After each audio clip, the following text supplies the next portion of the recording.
यांना जीवे मारण्याची धमकी मिळाली आहे। पाकिस्तान आणि अफगाणिस्तानमधून धमकी आल्याची माहिती आहे। या प्रकरणी राणांचे स्वीय सहाय्यक विनोद गुहे यांनी पोलिसांमध्ये तक्रारही दाखल केली आहे। दरम्यान धमकी देणाऱ्यांसोबत ओवैसींचा काही संबंध आहे का असा संशय आमदार रवी राणा यांनी व्यक्त केला आहे। तर नवनीत राणा यांना धमकी येत असल्यास मोदी सरकारवर प्रश्नचिन्ह निर्माण होतं असं बच्चू कडूंनी म्हटलं।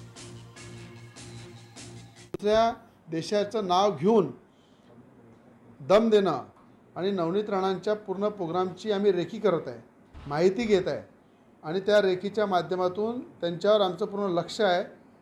येणाऱ्या काळामध्ये कुठे उडून जाईल नवनीत राणा ते दिसणार पण नाही आणि कुठल्या प्रकारे कशा त्यांची हत्या केली जाईल या संदर्भात जर पाकिस्तानहून धमक्यात असेल तर ओएसीची तिथे लिंक आहे का, ओएसीचा त्यांचा संबंध आहे का, त्यावर पूर्णपणे केंद्रीय आणि राज्याच्या एजन्सी नक्की तपास करणार आहे। मला वाटतं अशा धमकी देणाऱ्याला शोधलं पाहिजे।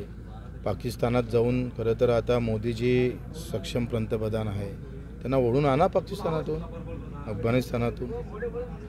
त्यांचं सरकार असताना एवढ्या पाकिस्तान आणि एवढ्या दुरून जर धमकी येत असेल तर हे मोदी साहेबांच्या केंद्र सरकारवर प्रश्नचिन्ह आहे।